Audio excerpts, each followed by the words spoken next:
Welcome back, sports fans. In this segment, I'm going to discuss the previous baseball season, and I'm going to talk a little bit about what I see for next year as far as I know right now. As all of us know by now, who have watched or who don't live under a rock, I would assume, the Los Angeles Dodgers won the World Series. I've already gone into what it meant to me and the like, so I'm not going to re-explore that. But it was a shortened season. There were some things that happened. Surprisingly, there were 3 no-hitters, I believe it was, that were pitched, which was incredible given how few games there were. But there were also, a lot of things that also occurred too that I don't think would normally occur. I believe there were 5 3-home run games. You had a team score nearly 30 runs.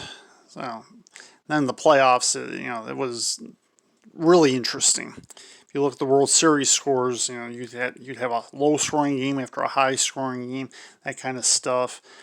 Probably a little more erratic than it normally would be, to be sure.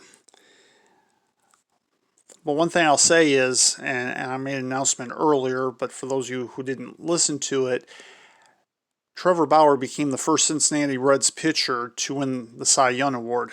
And I was thinking about this a little bit, and I'm very surprised by that because, just in the time I've watched, albeit the first pitcher I'm going to mention, I did not see pitch as a Red, and that would be Tom Seaver, but I am surprised he didn't win the Cy Young Award as a Red. Also, Mario Soto, who was a pretty good pitcher for a long time for them. And then Tom Browning would be the other pitcher that came to my mind. To think none of them won a Cy Young Award. And the Reds have won, I believe, 5 World Series and have never had a Cy Young Award winner until now. Very peculiar. I think it just typifies this baseball season, to be sure.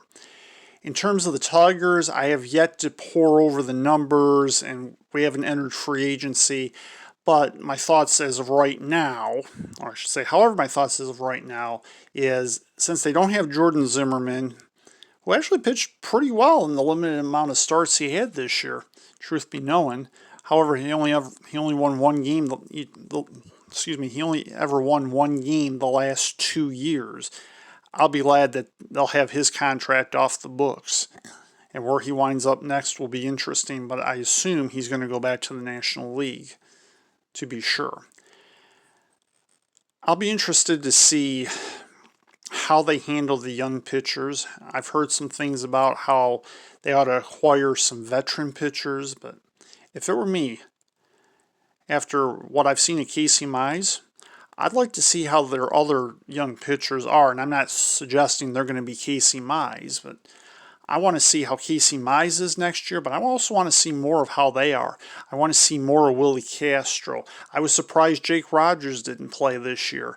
I hope he makes the roster next year because I would like to see him play. I think he's got a lot of potential, and if it's not now with him, it's not ever going to be, it seems like. So, let the young players play more. Hopefully, now that A.J.Hinch is the manager, for those of you who didn't know that, he is the manager. I am very interested to see what he will be able to do going forward.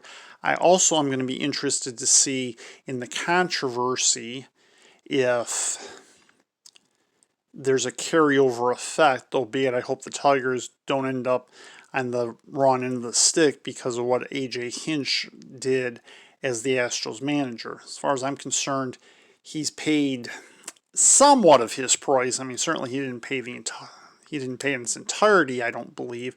But since he's the manager of the Tigers, I'm more than willing to let bygones be bygones, even if I don't agree in whole with Major League Baseball's punishment. And I don't.